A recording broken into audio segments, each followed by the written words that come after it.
नमस्कार. धातू म्हणजे मेटल हे आपल्यासाठी अतिशय जास्त महत्त्वाचे आहे, कारण प्रत्येक गोष्टीमध्ये आपण धातूचा वापर करतो. आपल्या घरामध्ये पण बघा असे बरेचसे असे वस्तू आहेत ज्या धातूंनी बनलेल्या आहेत. आपली गाडी धातूंनी बनलेली आहे. सुईपासून तर मोठ्या मोठ्या कंपन्यांपर्यंत सगळीकडे धातूचा वापर होतो. त्याच्यामुळे धातू अतिशय जास्त महत्त्वाचा आहे. आता ही जी धातू आहेत आपल्याला पृथ्वीमधून मिळते. पृथ्वीच्या पृष्ठभागातून आपल्याला ते काढावं लागतात. परंतु हे जे धातू असतात हे रेडीमेड प्युअर फॉर्म मध्ये मिळत नाही. दगड, माती, गोटे त्याच्यामध्ये मिक्स झालेले असतात. Even carbon, oxygen, sulphur, carbon dioxide सारखे जे कार्बोनेट आहेत त्याच्यामध्ये मिक्स झालेले असतात. त्यांना वेगळं करण्यासाठी तर केमिकल रिएक्शन करावी लागते. एवढं सोपं नाही आहे एक प्युअर धातू वेगळा काढणं. जसं उदाहरणासाठी लोखंड. आता लोखंड रेडीमेड मिळत नाही, ते दगडाच्या रूपामध्ये मिळते. ठीक आहे. मोठे मोठे दगड बाहेर निघत असतात, खनिज, त्यांना खनिज म्हणतात. आणि यांना मग बारीक बारीक तोडतात, त्यांना धुवावं लागते, गरम करावं लागते, आणखी प्युअर फॉर्म मध्ये करण्यासाठी काही केमिकल रिएक्शन पण करावी लागते. तेव्हा कुठं मग प्युअर असा लोखंड आपल्याला मिळतो. परंतु त्याला भरपूर पैसा लागतो, भरपूर वेळ लागतो. ठीक आहे.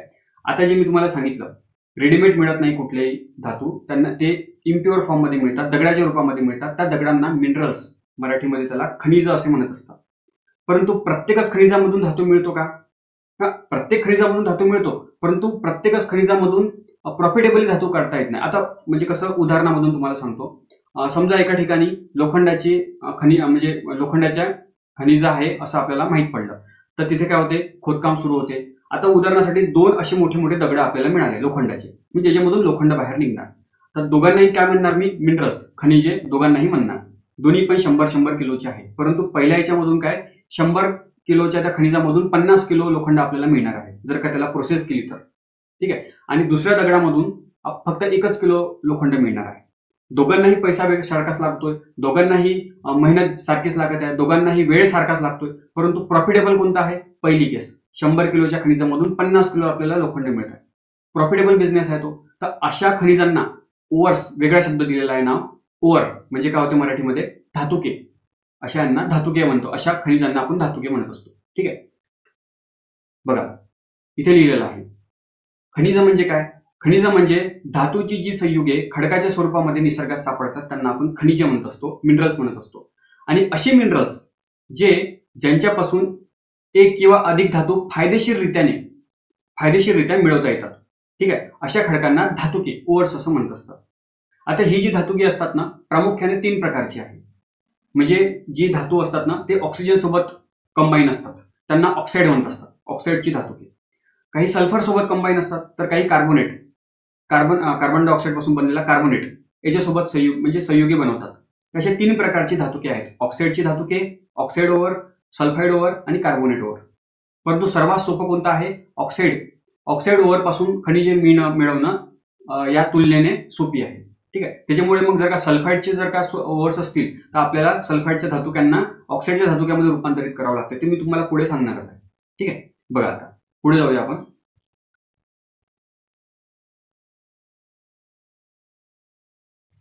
आता ही जी धातुके असतात हे आपल्याला कुठे मिळतात, ही जी ओव्हर्स आहे कुठे मिळतात, तर पृथ्वीच्या पृष्ठभागावरती. पृष्ठभागाला आपण क्रस्ट म्हणत असतो, अर्थ क्रस्ट. ठीक आहे. त्याला तुम्ही भूगोलामध्ये वाचलं पण असणार, सियाल म्हणजे सिलिकॉन आणि अल्युमिनियम.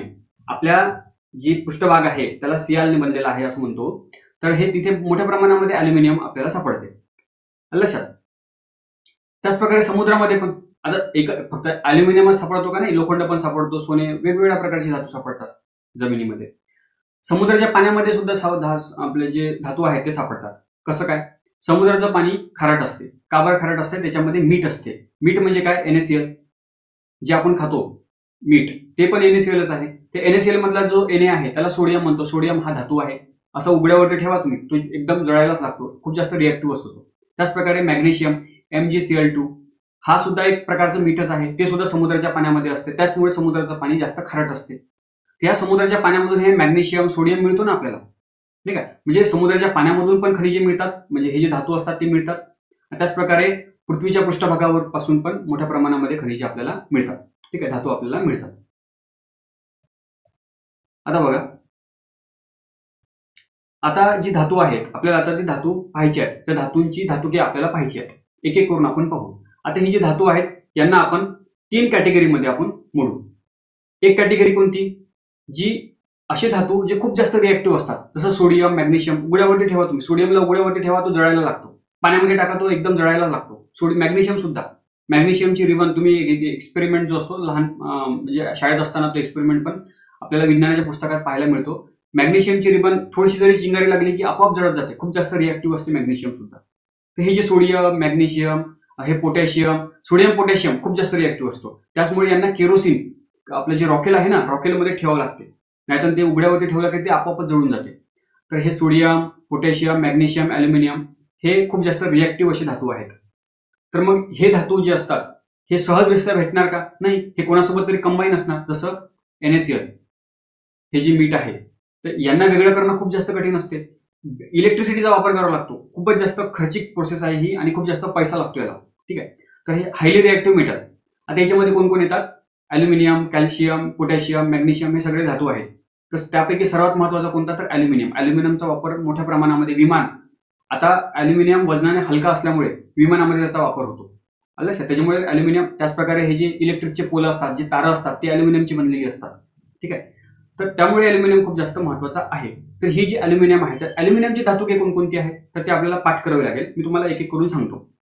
बॉक्साईट सर्वात महत्त्वाचा धातू ॲल्युमिनियमचा, तो आहे बॉक्साईट. आणि बॉक्साईटचा फॉर्म्युला हे बघा, Al2O3 पाठ करायचा. Al2O3.2H2O. 2H2O, H2O म्हणजे पाणी. म्हणजे तो जो धातू का असतो तो थोडा ओलावाला असतो का? नाही, ओला नसतो तो. डॉट 2H2O आहे ना, डॉट H2O जर का असलं म्हणजे ते जे पाणी आहे ते क्रिस्टलाइन रूपामध्ये आहे, म्हणजे घन रूपामध्ये, सॉलिड रूपामध्ये आहे, ते ओला नसते. ठीक आहे. तर बॉक्साईटचा हा फॉर्म्युला थोडा पाठ करून ठेवा. 55% ॲल्युमिनियम आपल्याला त्या धातुकामधून आपल्याला मिळतो. ठीक आहे. आणि हे काढण्याची जी प्रोसेस आहे त्या प्रोसेसला बेअर प्रोसेस असं म्हणतात. बेअर पद्धती, हे बेअर नावाच्या वैज्ञानिकाने ती दिलेली आहे, त्याच्यामुळे तिथं नाव पडलेलं आहे. तर ह्या दोन गोष्टी लक्षात ठेवायचा. बॉक्साईट हे एक ॲल्युमिनियमचा एक धातूक आहे. त्याचप्रकारे क्रायोलाइट, क्रायोलाइटमध्ये सोडियम पण असतो, ॲल्युमिनियम पण असतो. बघा फॉर्म्युला Na3Al(F6). सगळेच फॉर्म्युले पाठ करायचे आहे का? नाही, फक्त मोजके मी तुम्हाला जे सांगेन तेवढेच थोडेसे लक्षात ठेवायचे. क्रायोलाइट हा एक धातूक आहे. फेल्डस्पार हा सुद्धा एक तिसरा प्रकारचा धातूक आहे ॲल्युमिनियमचा. त्यानंतर कॅओनिलाइट, हे चार थोडे पाठ करायचे. आता पाठ करण्यासाठी आपल्याजवळ ट्रिक आहे. ट्रिक आतापर्यंत तुम्ही वाचली असणार, ते अलीने बकरा फेकला, कापला नाही, अलीने बकरा फेकला. आता अली म्हणजे काय? ॲल्युमिनियम. म्हणजे हे जी ट्रिक आहे ते कशाची आहे तर ॲल्युमिनियमच्या धातुकांची ट्रिक आहे. बकरावरून, बकराचा ब वरून काय तो? बॉक्साईट. बॉक्साईटचा फॉर्म्युला Al2O3.2H2O. ठीक आहे. त्याच्यानंतर क्रावरून काय तो? क्रायोलाइट. आणि क्रायोलाइट मध्ये काय असते? सोडियम पण असतो, ॲल्युमिनियम पण, दोन्ही पण असते. ठीक आहे. म्हणजे ॲल्युमिनियमचा धातूक पण क्रायोलाइट आहे आणि सोडियमचा धातूक पण सुद्धा क्रायोलाइट आहे, लक्षात असू द्या.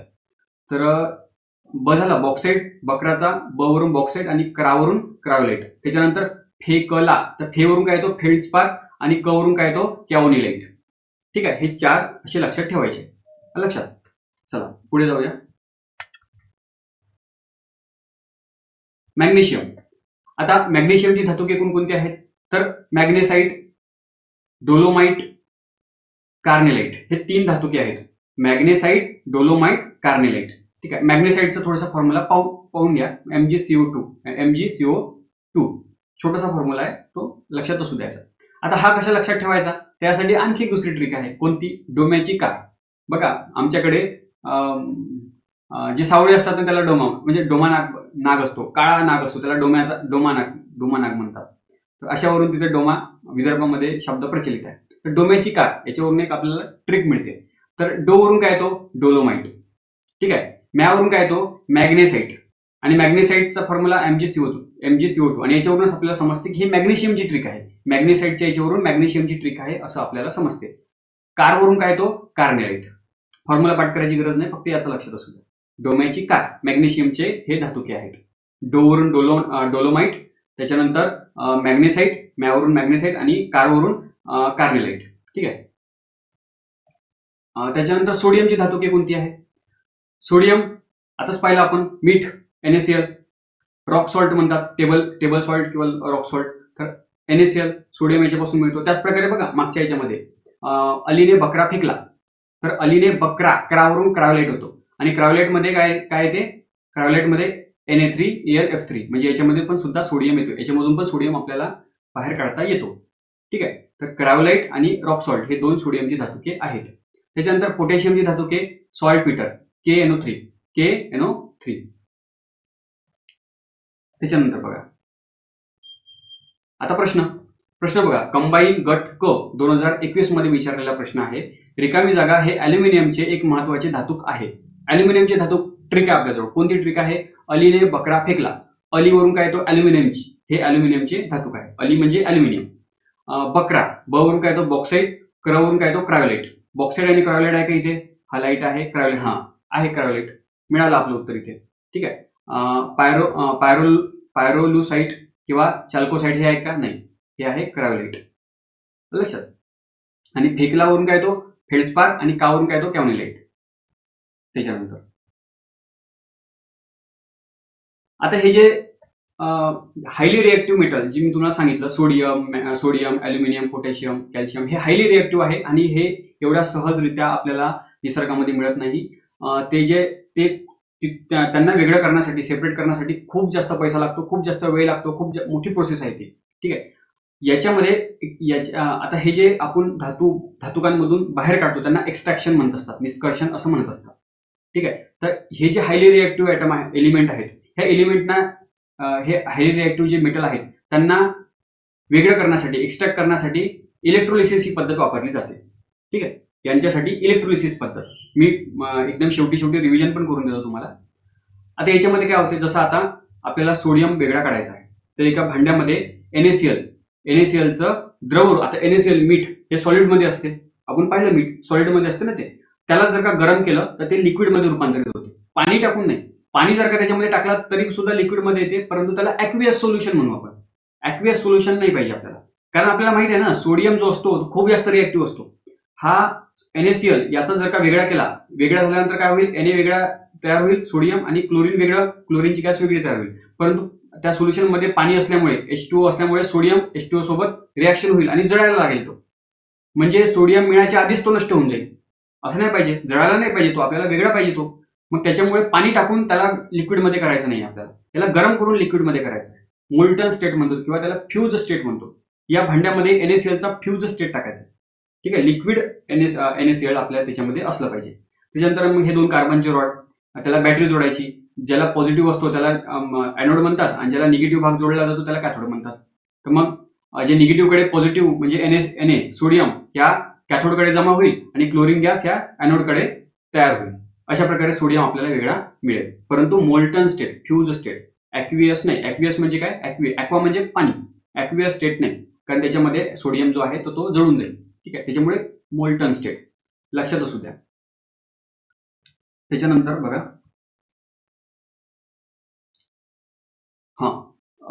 प्रश्न कोणता आहे? कंबाईन गट क 2021 मध्ये विचारलेला प्रश्न. खालीलपैकी कोणत्या धातूचे निष्कर्षण म्हणजे एक्स्ट्रॅक्शन त्याच्या क्षाराच्या पाण्यातील द्रावणापासून करता येत नाही? क्षाराच्या पाण्यातील, इंग्लिशमध्ये, मराठीत नाही समजलं तर इंग्लिशमध्ये वाचायचं. Which of the following metal cannot be extracted from aqueous solution of its salt? Aqueous म्हणजे ज्याच्यामध्ये पाणी. मिठाला जर का आपल्याला द्रव रूपामध्ये करायचं असेल तर 2 पद्धती आहेत. एक, त्याच्यामध्ये थोडंसं पाणी टाकून गवळ केलं की मग ते पूर्ण पाणी, मीठ जे आहे ते विरघळून जाईल आणि अशा प्रकारे एक लिक्विड NaCl तयार होईल. परंतु ते ॲक्वियस आहे, त्याच्यामध्ये पाणी टाकून आपण तयार केलेलं आहे. दुसरी पद्धत कोणती? तर त्याच मिठाला गरम करून त्याचं तापमान जर का वाढवलं तर त्याला लिक्विडमध्ये केलं तर त्याला आपण मोल्टन स्टेट म्हणतो, फ्यूज स्टेट. त्याच्यामध्ये पाण्याचा एकही कण नाही. असे 2 पद्धती आहेत. परंतु ॲक्वियस जर का सोडियम, आता हे NaCl याचं जर का ॲक्वियस जर का केलं तर हे काय सोडियम काय होईल? जळायला लागेल पाण्यासोबत पाण्यात टाकल्या जळतो. त्याच प्रकारे सोडियम आहे का? इथे नाहीये. पोटॅशियम आहे, पोटॅशियम पण तेवढंच रिएक्टिव्ह आहे, पोटॅशियम पण जळतो. त्याच्यामुळे पोटॅशियम हा ॲक्वियस सोल्युशन मध्ये आपण टाकून वेगळा करू शकत नाही, त्याला मोल्टन स्टेटमध्येच करावं लागेल. लक्षात. त्याच्यामुळे हे बरोबर आहे आपलं. पोटॅशियमला आपण करू शकत नाही. बाकी कॉपरला करू शकतो. हे Ag म्हणजे काय? सिल्वरला करू शकतो.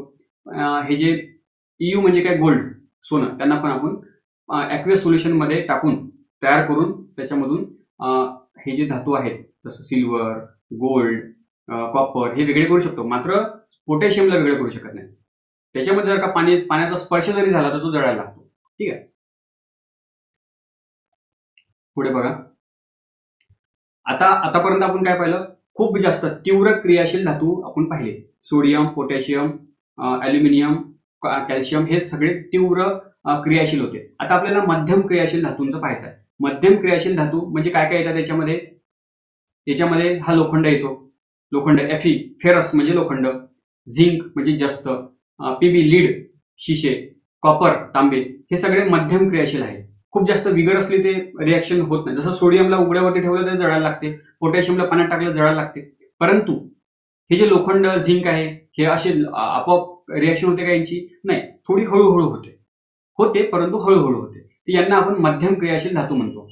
ठीक आहे, मीडियम रिॲक्टिव्ह मेटल्स. आता हे कशाच्या रूपामध्ये आपल्याला सापडतात? जास्त करून सल्फाईड आणि कार्बोनेट. मी पहिल्याच स्लाइडमध्ये सांगितलं तुम्हाला की जे धातुके असतात ओर्स, हे 3 रूपामध्ये आपल्याला मिळू शकतात. एक ऑक्साईड, त्याच्यानंतर सल्फाईड आणि कार्बोनेट. तर ऑक्साईडच्या धातुके पासून धातू वेगळा करण्यासाठी सहजतेने होऊन जाते, ते सोप्या याच्यात म्हणजे पटकन होऊन जाते. परंतु सल्फाईड आणि कार्बोनेट पासून धातू वेगळा करण्यासाठी वेळ लागतो. तर पहिले काय होते याच्यामध्ये, सल्फाईडचं रूपांतर ऑक्साईडमध्ये करावं लागते, त्याचप्रकारे कार्बोनेटचं रूपांतर ऑक्साईडमध्ये करावं लागते. तेव्हा कुठे जाऊन मग ते ऑक्साईडमधून मग ते आपला धातू वेगळा काढता येतो. मग ते करण्यासाठी प्रोसेस आहे इथे रोस्टिंग. रोस्टिंग म्हणजे काय? तर हे सल्फाईडच्या धातुकांसाठी रोस्टिंग पद्धत वापरली जाते. रोस्टिंग म्हणजे भाजणे. म्हणजे कसं? जसं बघा, रोस्टेड चिकन ऐकलं असणार तुम्ही, रोस्टेड पनीर, किंवा आपल्या याच्यामध्ये आपण भरीत करतो. तर भरीत करण्यासाठी आपण वांग्याला पहिले भाजतो चुलीवरती किंवा गॅसवरती, किंवा आपलं कणस पावसाळा सुरू झालं की आपण कणस खातो. तर हे जे कणीस असते ते आपण गॅसवरती किंवा चुलीवरती भाजतो. लक्षात, म्हणजे भरपूर साऱ्या हवेमध्ये त्याला आपण डायरेक्ट आगीवरती ठेवतो, त्याला आपण भाजणे म्हणतो, रोस्टिंग म्हणतो. तर अशाच प्रकारची रोस्टिंग त्या धातुकांची करावी लागते. धातुकांची जे मिनरल आहे, ते जे खनिज आहे त्यांची करावी लागते. तर सल्फाईडचे धातुकांसाठी ही रोस्टिंग पद्धत आहे. सल्फाईडचे धातुके आणि अतिरिक्त हवेमध्ये तीव्रतेने तापून त्याला भाजावं लागते. तेव्हा कुठं मग त्या सल्फाईडचं रूपांतर ऑक्साईडमध्ये होते. म्हणजे सल्फाईडचं धातुके ऑक्साईडच्या धातुकामध्ये रूपांतरित होते. आणि ऑक्साईडमधून धातू काढणं, आपला जे धातू बाहेर काढणं अतिशय सोपं आहे त्याच्यामुळे. आणि दुसरं कोणतं? कॅल्सिनेशन, निष्पातन. कॅल्सिनेशन म्हणजे काय? तर याच्या उलट हे कार्बोनेटच्या धातुकांसाठी वापरला जातो.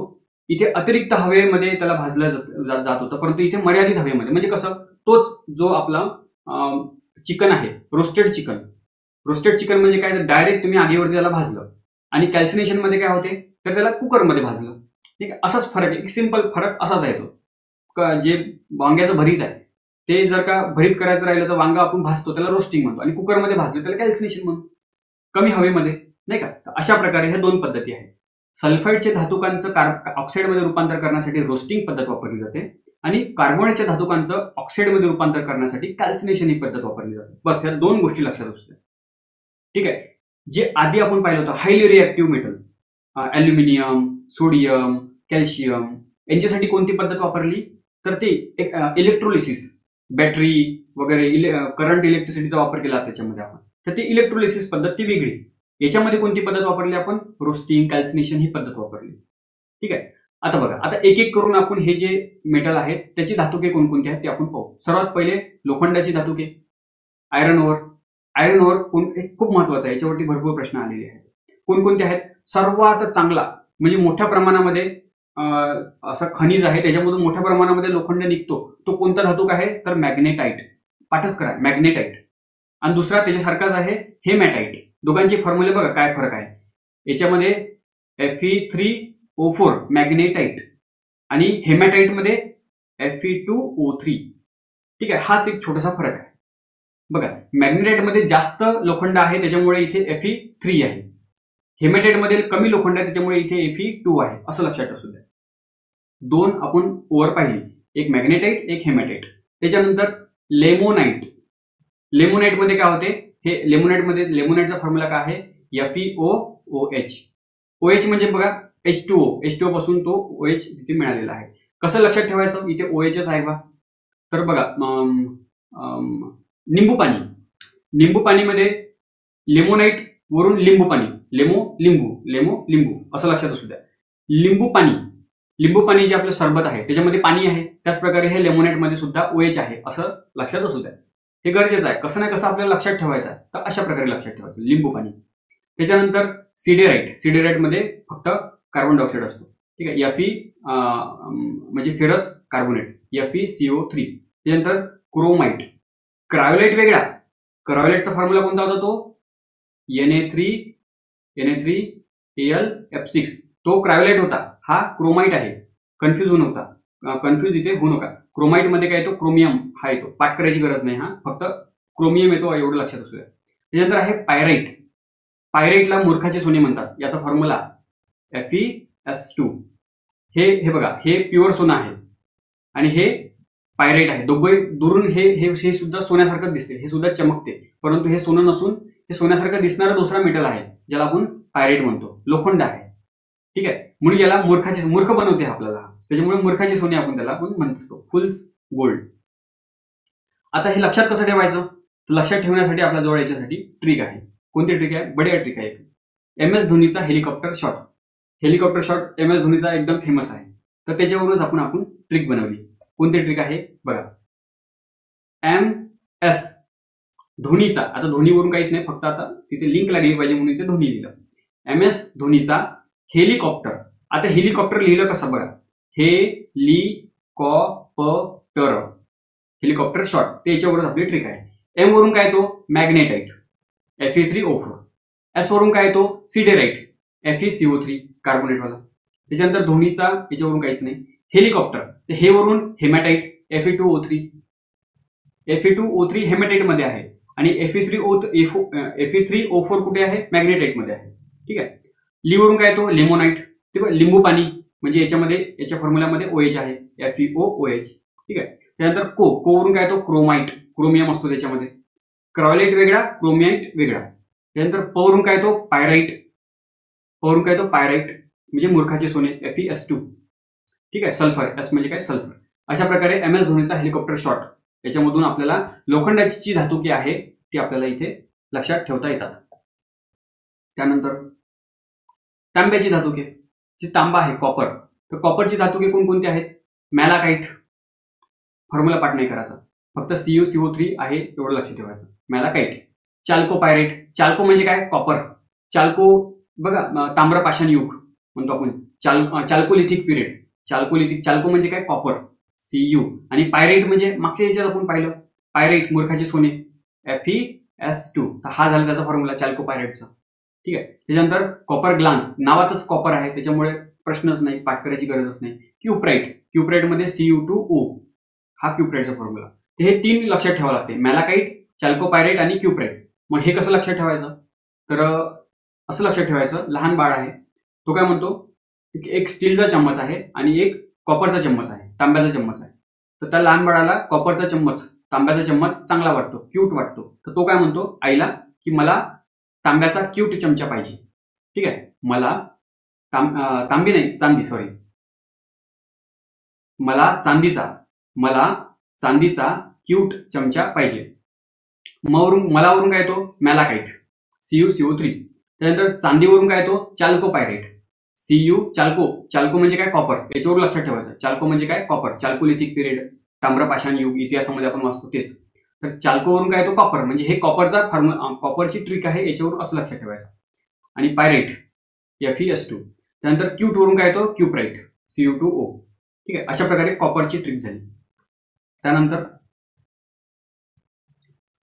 झिंक म्हणजे काय? जस्त. आता याचे कोणकोणते आहेत? झिंकाइट, ZnO, स्फॅलेराइट, ZnS, सल्फर. आणि कॅलामाइन मध्ये काय येतो? ZnCO3 येतो, कार्बोनेट पासून बनलेला. ठीक आहे. हे कसं लक्षात ठेवायचं? तर झिका हा व्हायरस आहे, खूप जास्त भयानक आहे. तर त्याची भीती एक वेळा खूप एवढी पसरली की डायरेक्ट स्वप्नामध्ये आला. ठीक आहे. अशा प्रकारे मग त्याच्यावरून ट्रिक कशी बनते की काल झिका स्वप्नात आला. ठीक आहे. काल झिका स्वप्नात आला. कालवरून काय तो? कॅलामाइट, ZnCO3. कॅलावरून काय तो? कॅल्शियम, असं लक्षात, कॅलावरून कार्बोनेट असं लक्षात ठेवायचं, ZnCO3. त्याच्यानंतर झिकावरून काय तो? झिंकाइट, ZnO. आता झिंकाइट आणि झिंक सोबत आहे, म्हणजे काल झिका स्वप्नात आला, तर झिकावरूनच झिंकची ही ट्रिक आहे असं लक्षात असू, म्हणजे राहते लक्षात. स्वप्नात तर स्वप्नवरून स्प आणि स्फ सोबत आहे, म्हणजे जवळजवळ सारखं वाटतं. तर स्वप्नावरून स्फेलराइट हा आपण शब्द लक्षात ठेवायचा. स्फेलराइट मध्ये सल्फर असतो ZnS, ठीक आहे. झिंकाइट मध्ये ऑक्सिजन असतो आणि स्फेलराइट मध्ये सल्फर असतो, ठीक आहे. आणि कॅलामाइट मध्ये CO3 असतो, ठीक आहे. हे लक्षात ठेवा. शिशे तर याचे कोणकोणते आहेत तर गॅलिना, लिथार्ज आणि सेल्युसाइट. तर हे लक्षात ठेवायचं नाही, जे मेन आहेत तेच लक्षात ठेवायचं. त्याच्यानंतर आता बघा आलेले प्रश्न बघा, ट्रिकने कसे सुटतात. ASO 2016 मध्ये विचारलेला प्रश्न की लिमोनाइट या लोखंडाच्या धातूचे रासायनिक गुणधर्म कोणते. लिमोनाइट लिंबू पाणी, मी म्हणलं होतं ना लिंबू पाणी, लोखंड लिंबू पाणी म्हणजे OH असला पाहिजे, त्याच्यामध्ये H2O असला पाहिजे. त्याच्यात कुठे H2O आहे, इथे नाही आहे, इथे नाही आहे, इथे नाही आहे, इथे आहे, म्हणजे हा झाला आपला फॉर्म्युला. Fe2O3 हे हेमॅटाइट आहे आणि Fe3O4 हे मॅग्नेटाइट आहे. लक्षात असू द्या, जास्त लोखंड मॅग्नेटाइट. त्याच्यानंतर पुढील पैकी काय सोन्यासारखे दिसते म्हणून त्याला फुल्स गोल्ड, मूर्खाचे सोने असे म्हणतात. आज आपण पाहिलं कोणते तर पायरेट, ठीक आहे. पायरेट FeS2 पायरेट, हे बघा पायरेट, ठीक आहे. आणि याच्यासोबतच आणखी कोणतं असते चाल्को पायरेट, त्याच्यासमोर कॉपर लागतो. तर चाल्को पायरेट हा वेगळा आणि पायरेट वेगळा, ठीक आहे. खालीलपैकी कोणते धातुके मध्ये तांबे आणि लोखंड दोन्ही असतात. तांबे म्हणजे काय, कॉपर, आणि लोखंड म्हणजे काय तर हे कशामध्ये असतात. मॅलाकाइट मध्ये असतात का, नाही. मॅलाकाइट मध्ये तर कार्बोनेट असतो, मॅलाकाइट मध्ये नाही. चाल्को पायरेट मध्ये असतात का, हो. चाल्को म्हणजे काय, कॉपर, आणि पायरेट म्हणजे काय FeS2, म्हणजे याच्यामध्ये कॉपर पण आहे, लोखंड पण आहे, म्हणजे हा आपला उत्तर झाला. लक्षात बघा, ट्रिकचा वापर करून आपण प्रश्न सुटतात. ग्रुप B 2018 मध्ये आलेला हा प्रश्न आहे, एकदम कठीण लेवलचा प्रश्न, तरी सुद्धा आपण ट्रिक्सचा वापर करून आपण याला सोडवू. बघा, क्रायोलाइट, अलीने बकरा फेकला. अली अल्युमिनियमचे धातू आहे हा क्रायोलाइट, ठीक आहे. बकरा, क्रावरून काय तो क्रायोलाइट. आता याचा फॉर्म्युला काय आहे तर आपण तसं पाहिलं होतं, नाही आठवलं तर काही फरक पडत नाही, समोर जायचं, परंतु आता मी स्टेप बाय स्टेपच जातो. क्रायोलाइटचा फॉर्म्युला काय असतो, अलीने म्हणजे अल्युमिनियम असला पाहिजे त्याच्यामध्ये, ठीक आहे. तर क्रायोलाइटचा फॉर्म्युला काय येतो, क्रायोलाइट हे दोघांचे धातुके आहेत, एक सोडियमचा पण धातुक आहेत आणि अल्युमिनियमचा पण धातुक आहे. याच्यामध्ये सोडियम आणि अल्युमिनियम दोन्ही पण असते. तर Na3Al(F6) तर हा काय झाला क्रायोलाइटचा फॉर्म्युला, ठीक आहे.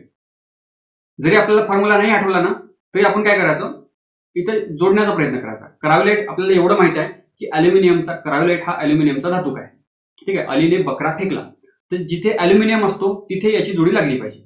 अल्युमिनियम आहे का, नाही आहे, हा इथे अल्युमिनियम आहे, परंतु Al2O3 आणि .H2O हे तर बॉक्साईडचा फॉर्म्युला आहे, आपण पाठ केलं होतं, परंतु हे नाही नसलं पाहिजे. मग ZnCO3 नाही, Fe3O4 नाही, Fe2O3 नाही, CuFeS2 नाही, Na3Al(F6) हा इथे Al आहे अल्युमिनियम, म्हणजे याची जोडी याला लागली पाहिजे. एक तर याला लागली पाहिजे किंवा याला लागली पाहिजे, परंतु Al2O3.H2O हे तर आपलं बॉक्साईडचा फॉर्म्युला आहे, आपल्याला माहिती आहे, ठीक आहे. तर अ ची जोडी 7ला इथे पण आहे, इथे पण आहे, इथे पण आहे, तिन्ही याच्यात आहे. हे चुकलं फक्त 3. मॅग्नेटाइट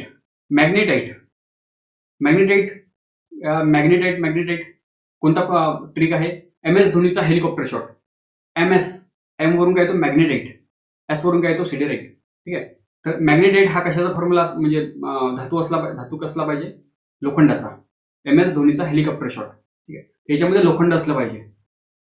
तर इथे लोखंड कुठे कुठे आहे, इथे आहे का नाही आहे, इथे आहे का नाही आहे, इथे पण नाही, हा या 2 ठिकाणी आहे लोखंड.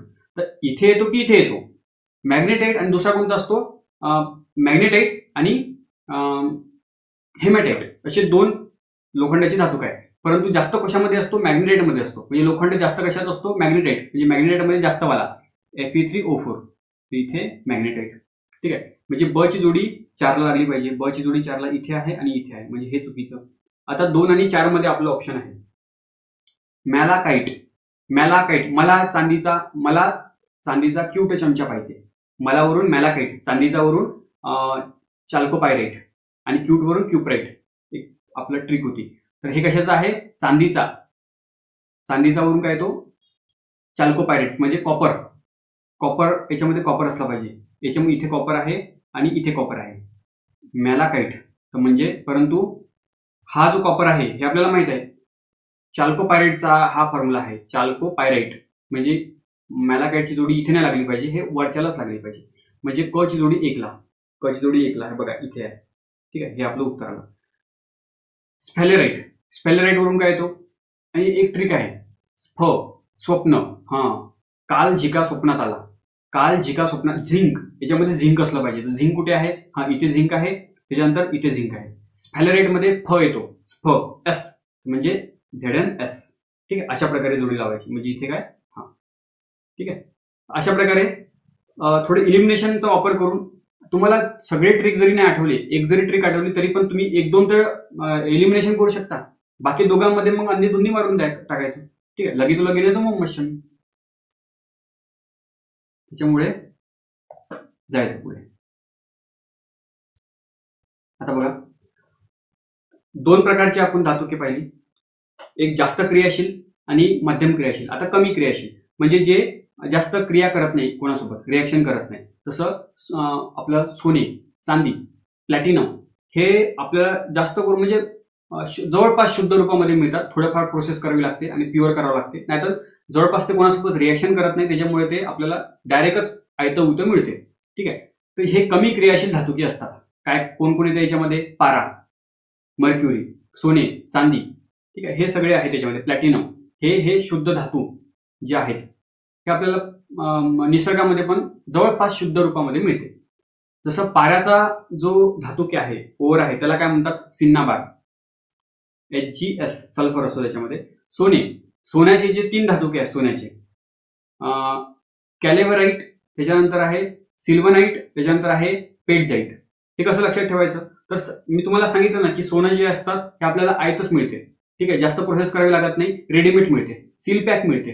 तर सील पॅक ही त्याची ट्रिक झाली. सील पॅक सोने, बघा, सील पॅक सोने. सीलवरून काय येतो? सिल्वनाईट, पॅवरून काय येतो? पॅटजाईट, आणि कवरून काय येतो? कॅलेव्हराईट. ठीक आहे, अशा प्रकारे सील पॅक सोनेवरून तिन्ही पण आपण धातुके लक्षात ठेवू शकतो. त्याच्यानंतर आहे चांदी. चांदीचे 2 धातुके आहेत, अर्जेंटाईट आणि त्याच्यानंतर आहे क्लोरार्जिराईट. कठीण नाव आहे हे. सिल्वर क्लोरीन, सिल्वर आणि क्लोरीनचं हे कॉम्बिनेशन आहे, क्लोरार्जिराईट. ठीक आहे, तर हे पाठ करायची गरज नाही आहे. याच्यावरती कधी प्रश्न नाही विचारला, परंतु सोन्यावरती कदाचित विचारला जाऊ शकते.